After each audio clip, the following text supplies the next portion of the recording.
You're listening to Managing Leadership Anxiety, Yours and Theirs, a podcast offered in partnership with Missio Alliance. Each episode, we discuss internal and relational pressures, how they block effective leadership, and how we can move through them to a greater health. And now your host, Steve Cuss.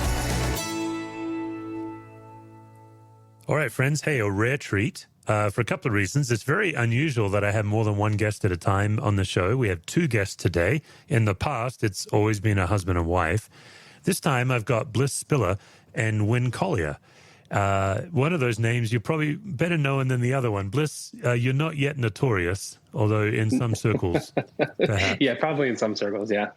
Yeah. So let's start with Winn Collier. Many of you probably know Winn as the author of the Eugene Peterson biography, A Burning in My Bones. Winn is currently the professor at Western Seminary, where he has the Eugene Peterson Center, but he was also the founding pastor of All Souls Church in Charlottesville. And about a year ago, Winn transitioned out of that, moved to Michigan to be a professor at Western Seminary, and Bliss came in as the successor to the founding pastor, which means that Bliss came in after a beloved pastor left, and he immediately fell into the hands of COVID and is leading this wonderful church as the new leader.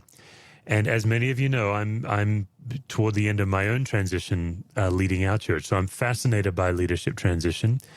I also read Winn's book a couple of months ago and didn't expect it to be recreational reading. I think in my mind, mentally, I'd put that book down as like church reading, but it just was fun, Winn. Just from the first page, Winn writes fiction and nonfiction, and all of that skill came through in the book. So with that long and convoluted introduction, Winn and Bliss, welcome to the show. Well, thank you for having us. This is a unique treat. Yeah, well, it's a real joy. I told my wife this morning, it's one of those podcasts that I want to listen to. I don't know if I want to be on, but it's a real joy to be here. Well, in full disclosure, Winn and I just met, but Bliss and I can't say we go way back, Bliss, but we know a freakish amount about each other because Bliss has actually gone through all of the training to be certified in the Managing Leadership Anxiety tools. So we spent some time together in Breckenridge, and Bliss was one of the very first people when I first started figuring out what to do with the book that we were in book clubs together and stuff. So yeah, this is a treat for me. So why don't we begin by talking about leadership transition. It's something that's so difficult in churches, even when it's done well. Winn, I would love to start with you. How did you know it was time for you to transition into your next vocation? That's such a deep question. It was not something I expected at all, and my intention had been to retire from All Souls. But I think a primary thing was when this opportunity came, and it felt like this invitation to come to Western. I really care deeply about pastors and the health of pastors and what it means to be a pastor in our time.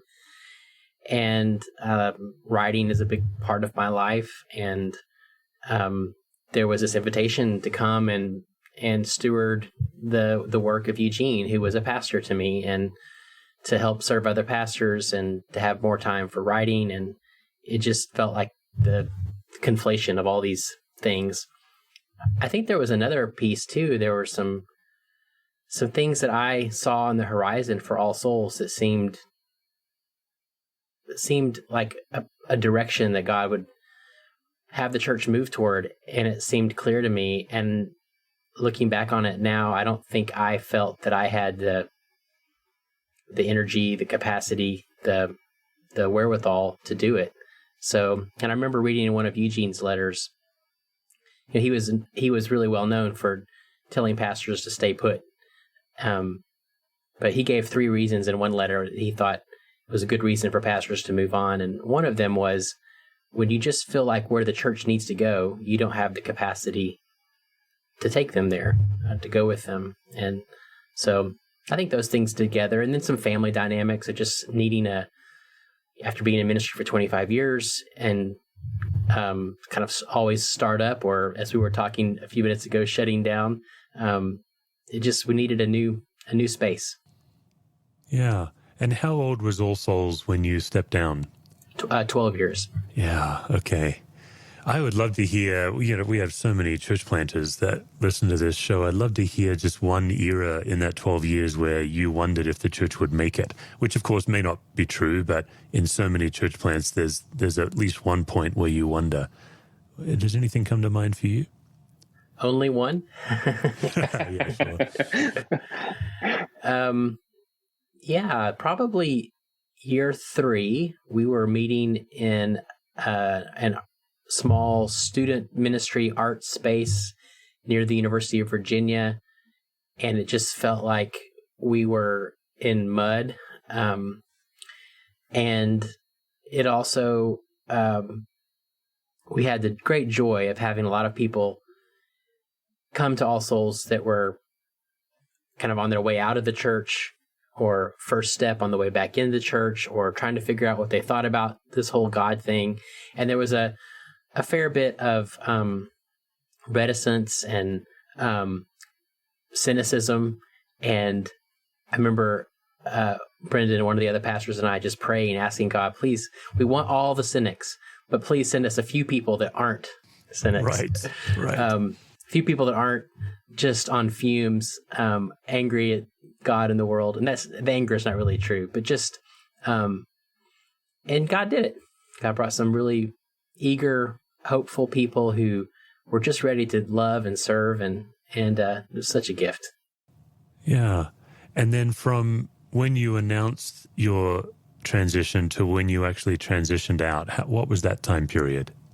Well, that was such an odd thing because we came back from Western Seminary in Holland, Michigan, on the trip where we were needing to make a decision, and we were flying back through Philadelphia and sitting there in the airport watching President Trump say that we're closing the border to China.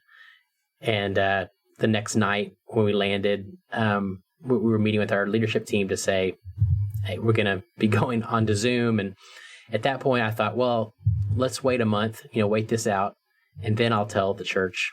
And obviously that didn't happen.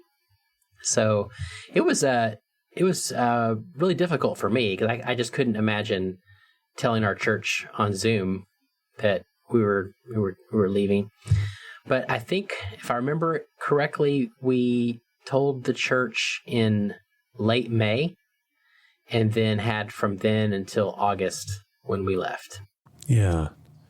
So then, Bliss, where does your story intersect with this? How do you know when, and how did you know of this opening?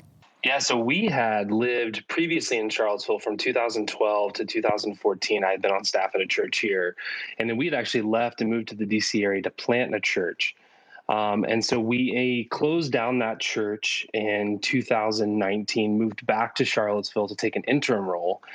And in the middle of the pandemic, that interim role came to an end. And so we began to look and try to decide and discern where we were going to be going next. And around that time, we had heard that Wynn was going to be leaving. I had knew of Wynn. I had knew of All Souls because we had lived in Charlottesville previous. But I actually think Wynn, until I think it was like a week before y'all were moving, that you and I had the chance to sit down for the first time at Starbucks. And Wynn must have known, the Spirit must have told him my love language, because Wynn showed up with a Fleming Rutledge book and said, "Hey, do you like Fleming Rutledge? Do you like free books?" And I said, "I like both." That had to be a test, though, right? That's a Rorschach test right there. So we had heard about Wynn's departure, and I remember my wife looking at me and going, "Would you ever think about applying there?" And I was like, I don't know. We were a little bit reeling from having to look for a work and all those things. And so then all of a sudden we just had, I think, 3 or 4 different friends in town who knew our situation, weren't talking with one another, who each individually reached out and said, "Hey, did you hear All Souls is looking for a senior pastor? I think you should apply." And then one of our current elders, I had met him, probably 10 years ago. And he was the kind of final one to reach out and go, "Hey, I think you should apply." And so we did. And so we applied. I think it was at the very end of that August, and began the interview process and conversations, and was called to be senior pastor this past January. So, yeah. Yeah. So you're 8 months in. Yeah. Almost 9. You're like a teenage girl. When you first started the church, you want to round up how long it's been. So almost 9 months. Almost 9 months. There you go. Yeah. So Bliss, that church in DC that closed, common story. How much of that do you carry into lead pastoring again? Any concerns? Like, do you approach lead pastoring again like, oh man, it didn't go well the first time, or is that not how you see the DC church? No, I definitely think that there are echoes of that. I mean, I think that we had done and have done a lot of work and healing and processing around, where our failures were and where there was growth that was needed. And some of it was just also completely out of our hands in so many ways.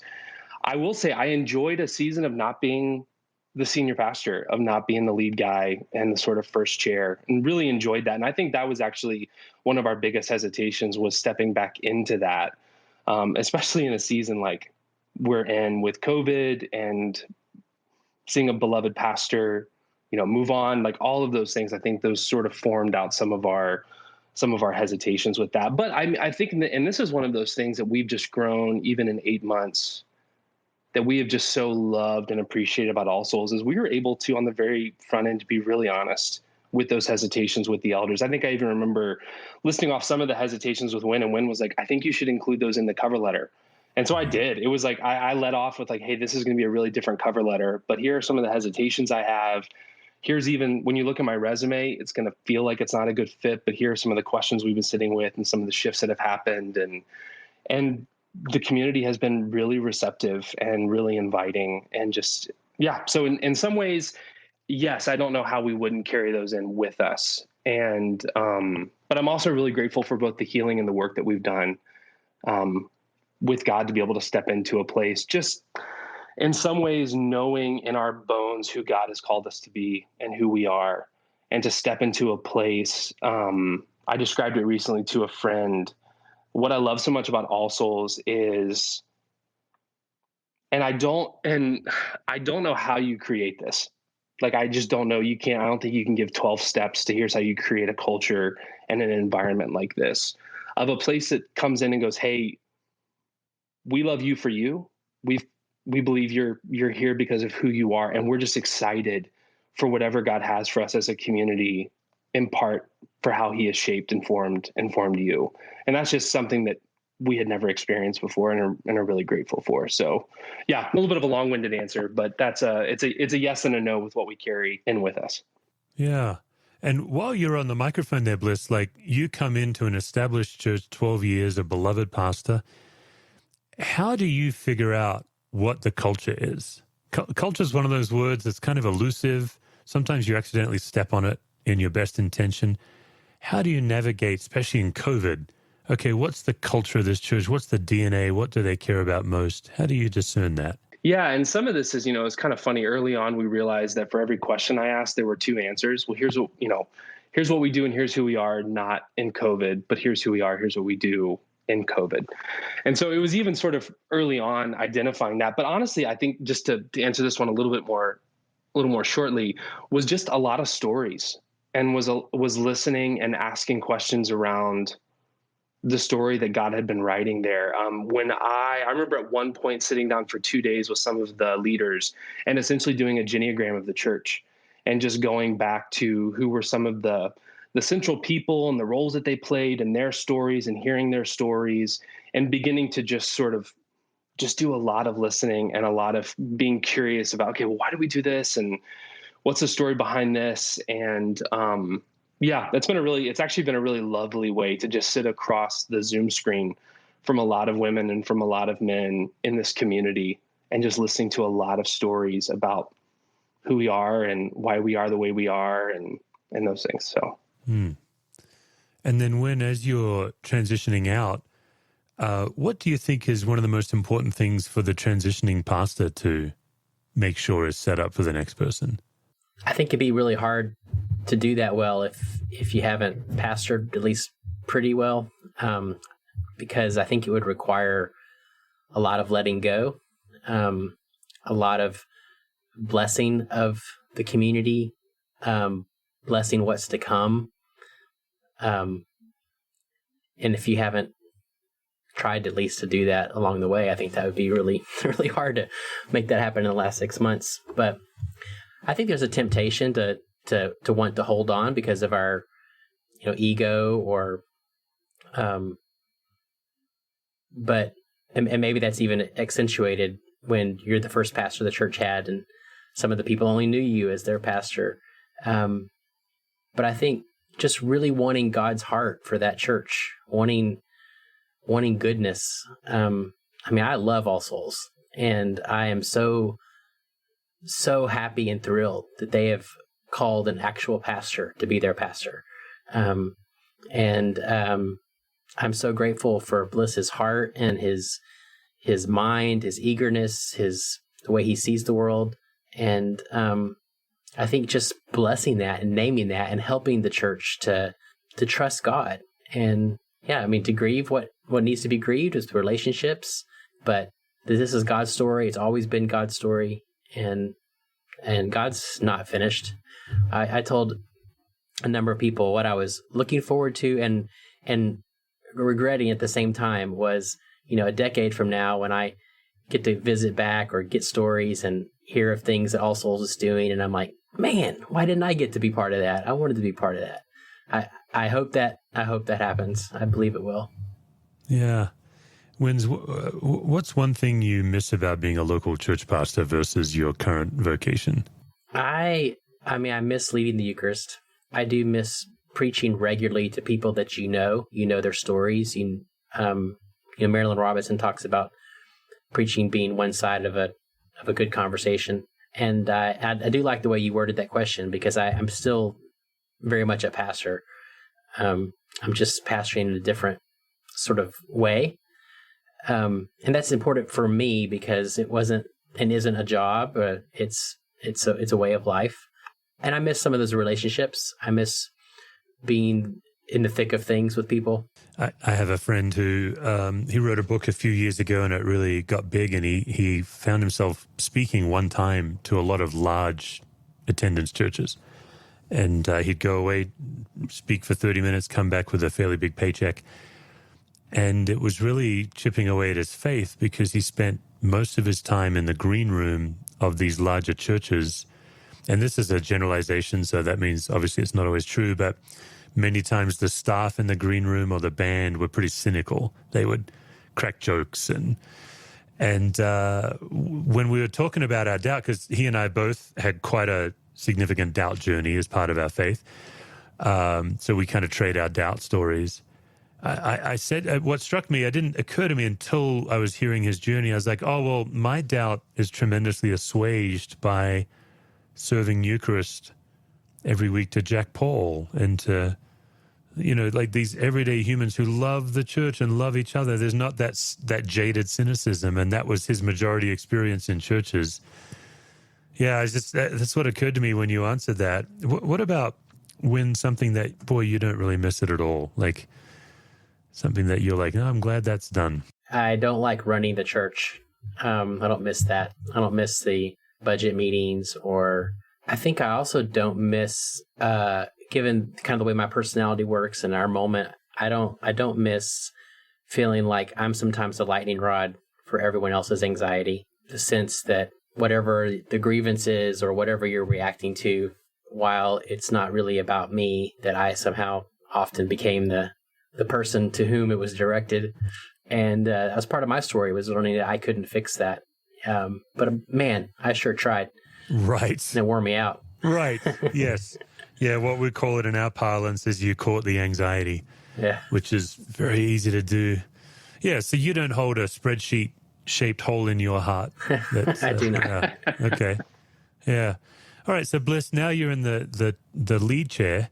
What do you miss about being a second chair leader? Not being the lightning rod. Yeah, that's probably not being the lightning rod. I mean, that is part. I heard it put once, right? Because like I know Wynn did this, and I do as well. Like we'll wear a clerical collar on Sunday mornings, and I remember it being described one time that the clerical collar becomes that projection screen for everyone's anxieties, pains, in which they sort of direct it. And I think one of the I always saw in the years in which I was the second chair leader, that though I'm not taking those shots and absorbing those, that to come alongside that leader and behind them to support and to care And so then to step back into that, so I think that's one of the things that I'll miss about not being second chair is that.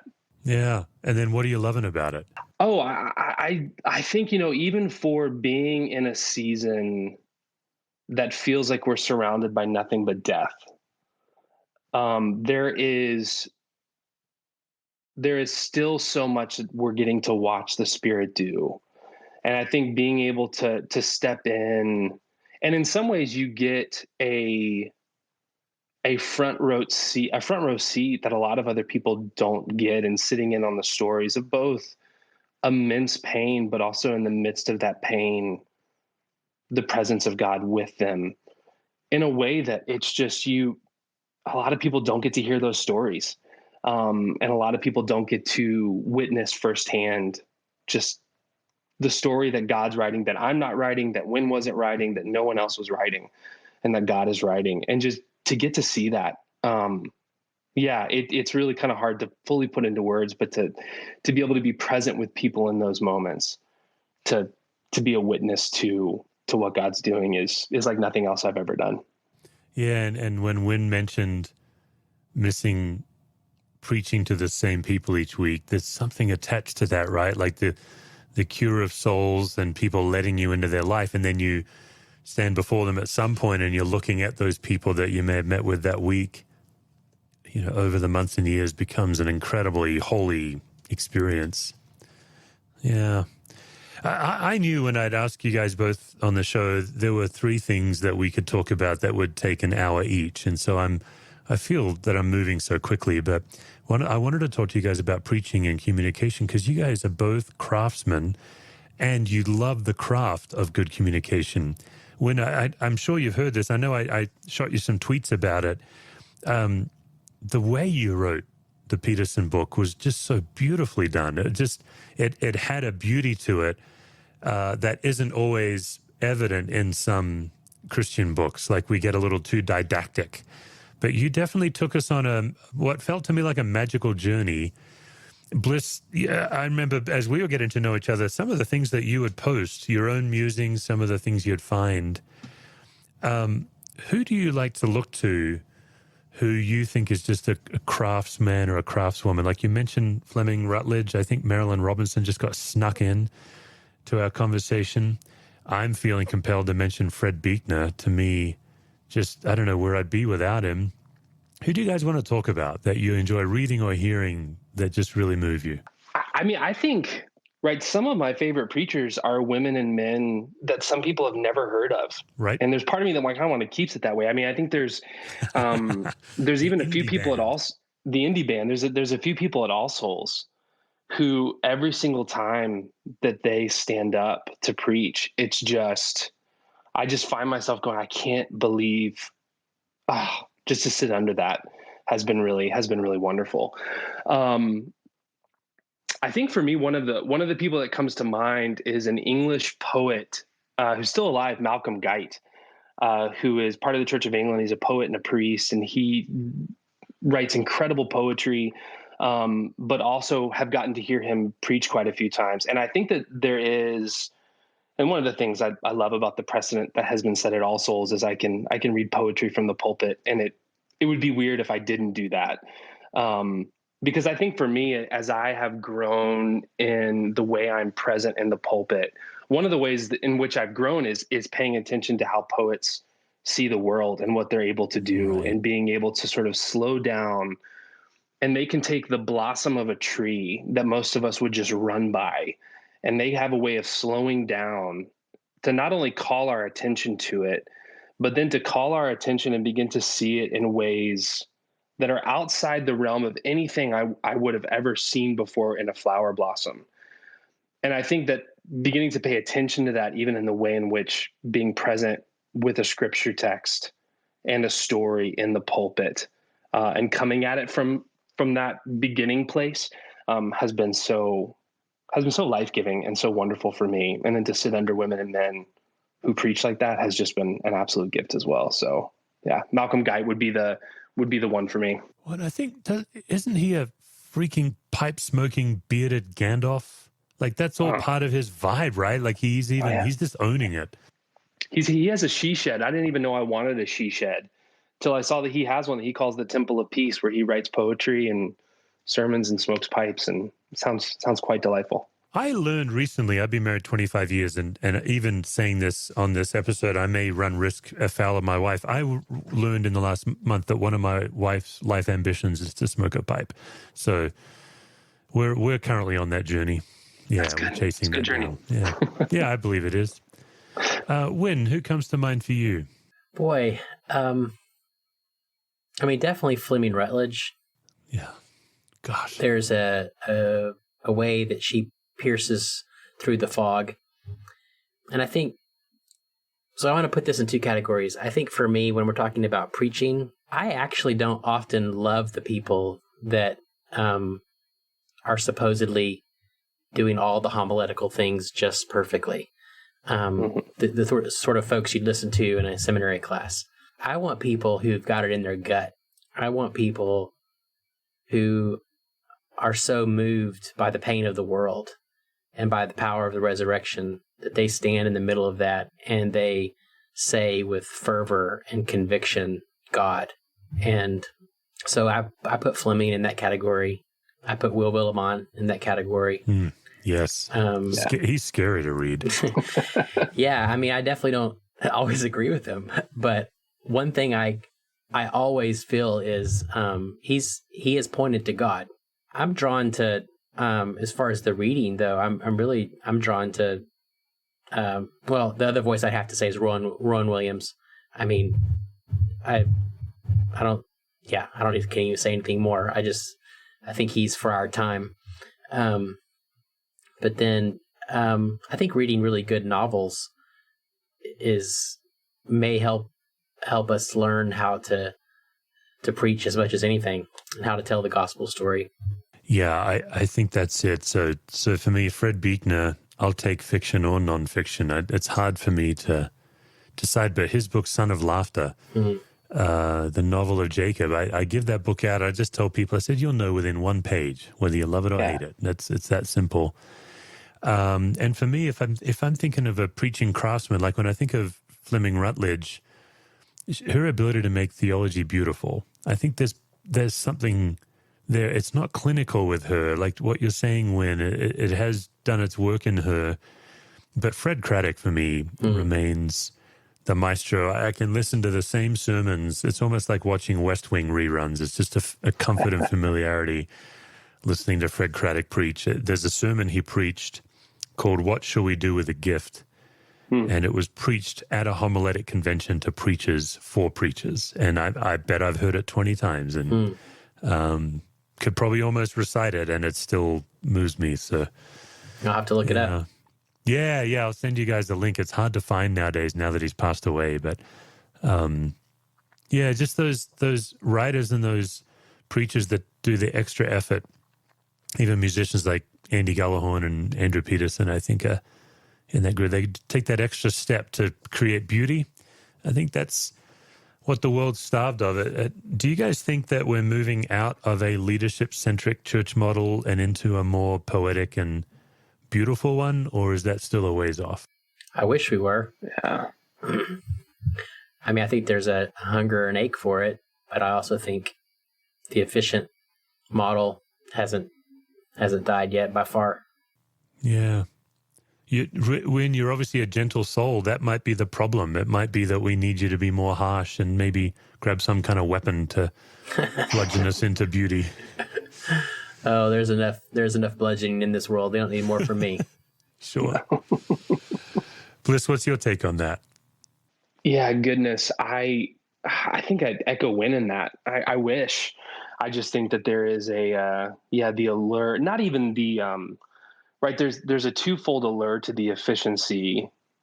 One is for the pastor leader, that I can get to the place where I no longer need Jesus and no longer need to give things away and to slow down and to pay attention and to be curious about what the Spirit's up to in my own soul and the soul of those people who I'm in community with and are part of my community. But then also the allure of the efficiency of belonging to a church that is highly efficient. It's just makes it very easy. And so, I wish, but I don't think anytime soon. It's interesting how many of us are fans of people like Dallas Willard, Eugene Peterson, but don't necessarily model our churches. Like, this was the space Eugene lived in, the artist, pastor, theologian space. I'm feeling a bit self-conscious, Wynn, because I'd never met him. In 2016, I went on sabbatical, and he was winding down his life, and a number of friends of mine from Colorado Springs, Daniel Grothy and Glenn Packiam, they had been in a regular habit of visiting him. So I wrote to him and asked if I could visit him in Montana. I'd lived 20 minutes south of him in the 1990s when I did an internship for a year and a half, and I still have the handwritten note he wrote back. So he said no. I mean, he was winding down, but I couldn't believe that he would take the time to write the note. You know, when you knew him, he was a mentor of yours. How in the world did he write so many notes? His level of fame was unbelievable, and he still took that time. How did he do that? I honestly don't know. He never had an assistant. I mean, that's not entirely true. Jan helped him out a whole lot. Yeah. But, that's still a marvel. It's a marvel to me, honestly. When I got the thousands of letters and got them down in my basement and was sorting through them, I thought, how in the world did he ever get anything else done? It's remarkable. I was going to... Oh. Yeah, go ahead, please. I just was going to say that the way you sort of turned the story in that question about how many of us are drawn to the way of some of these sages, but we don't really often practice it. A couple years before Eugene died, well, probably a little longer than that, a friend who runs a retreat center and had been a student of Eugene's, he had a number of retreats and had brought Eugene in to speak with pastors over the years, and that had stopped for a while. And he reached back out to Eugene and said, hey, whenever you want to come and do another gathering for pastors, I'd love to put it together. And Eugene said, I'm done talking to pastors. He said, they come, they say they want to hear what I have to say. And inevitably I find them saying, if I actually did what you said, I would lose my job in 6 months. Now, the truth of the matter is he didn't at all stop talking to pastors. I mean, he was talking to pastors all the time, but it was one-on-one or small groups. It wasn't in large gatherings. And I think the reason I shared that is I do think there was some sadness on Eugene's part, that he felt like for all of his desire and longing for pastors to hear of a new way, that oftentimes we really were pretty committed to what we have been taught and often does work. It feels to me, I did a lot of work with domestic violence when I was on staff at a church in Las Vegas, and a lot of my time was people in domestic violence.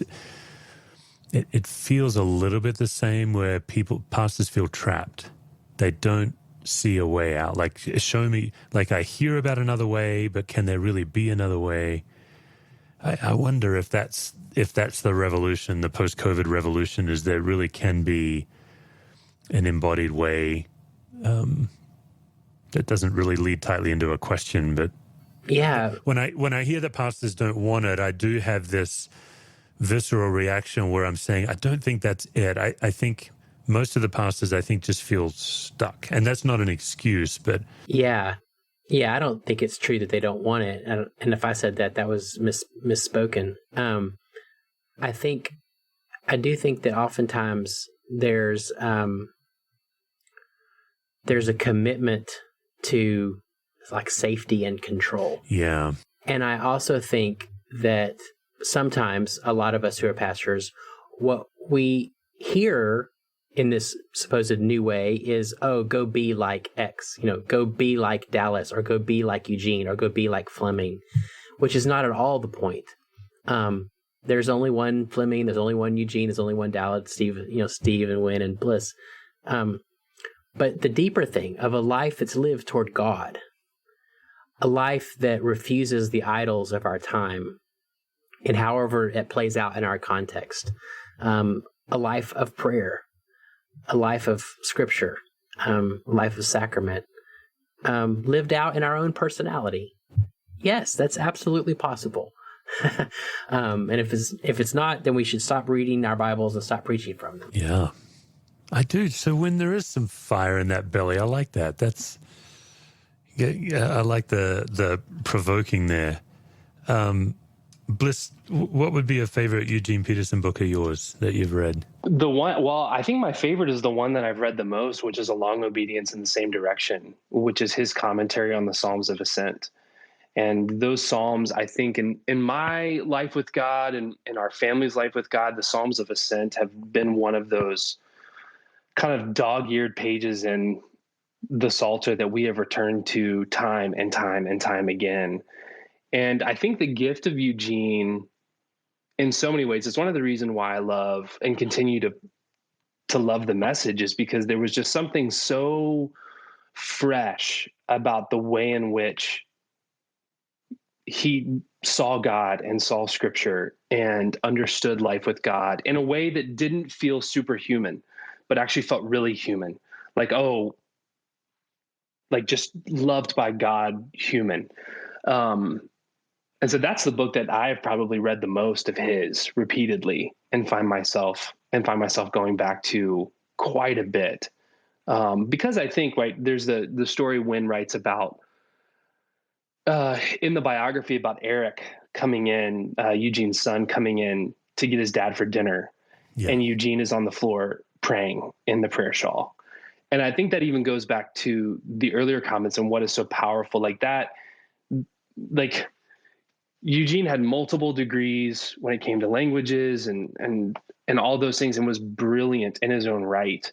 But for me, my experience of Eugene, when I hear stories like that, is like, oh, that's where it's come from, is you're reading the words of someone who has seen God face to face and has come out of it not as a superhuman type of person, but as someone who is really in touch with their humanity and what it means to be fully human with God and for God. And and so A Long Obedience in the Same Direction is one of those books that I think, for me in my story and interaction with you, like that has just what has really shined forth the most. So yeah. And then when you knew each other well, it's got to be surreal to then read the book of someone that you know personally. Is there a book for you that comes to mind that hits you differently than the others? Probably still the first one I read, which is Working the Angles, The Shape of Pastoral Integrity. I think that's the book that rescued me in some ways, gave me a vocabulary, a vision of what it looked like to be a faithful pastor, and I still return to it regularly. I think for me it's The Contemplative Pastor. He keeps revisiting these similar themes over and over, but just the simple, profound idea that my primary job as a pastor is to attend to God and let God attend to me, and then to live that, like to do that in front of people as is appropriate. I first read that in the late 90s when I was a youth minister, and as a Bible college graduate and post-chaplain and a seminary student, somehow that was still revolutionary, that it really was that simple. I wonder, when the book you wrote, Burning in My Bones, I do wonder if that is one of the books for our time, like people can read, because you really do open the door into Eugene's life, into his mind. It is a warts and all, like it's not a hagiography, it's a very frank account. But it does cast that vision that I think pastors are longing for, is to figure out how to actually carve out an enjoyable life with God while working for God. Do you have any other comment on the book that you'd like to make before we move on to our final segment here? I think the only thing is my hope was that people wouldn't just read about Eugene's life, but perhaps as much as is possible on a page that they might actually encounter Eugene, because the real wonder of his life was not his books or his public persona or his his impact or translating the Bible into 22 million copies, it really was, it was what it was like to sit with him in a room and to encounter his presence and to realize you were with someone who was living well, someone who was deeply invested and engaged in this world, but someone whose heart and mind and imagination was turned toward God. And when Eugene died, I was prepared. I'd seen him diminishing, but the deep sadness I felt was just knowing that he wasn't breathing in this world anymore. There was a comfort in just knowing, as crazy as things seemed, or as confused as I would get about what's happening in our world and in the church, I knew that there was a guy named Eugene out there that was living the Eugene way, and so I hope that readers would just encounter a bit of what that presence was like.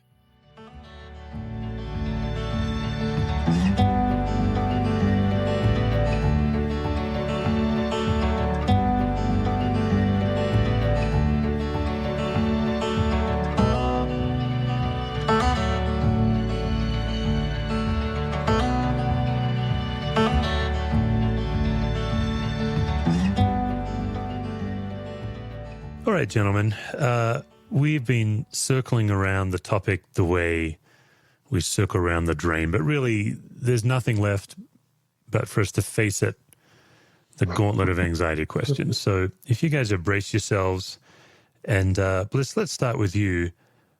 I think one of the themes we've already been talking about on this episode is I think so many faith leaders feel a gap between what they believe about God and what they encounter themselves from God. Is there a gap for you? If there is, what is it? What would be the gap for you? I think that the big gap for me is one of my great joys is to remind people just how deeply not only loved they are by God, but how much God delights in them, like just truly delights in them. And I am the one person that is not true of. And I think that's the continual gap I always keep running into is believe it wholeheartedly for another, but I'm the one exception to that rule. So, yeah. Yeah. Wynn, what about you? I constantly want to echo again and again how we can trust God with our life and we can abandon control. And then I really love to be in control.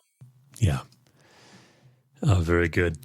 One of the interesting things about the way anxiety works is if you notice it over time, you end up finding that you generally get anxious about the same things over and over again.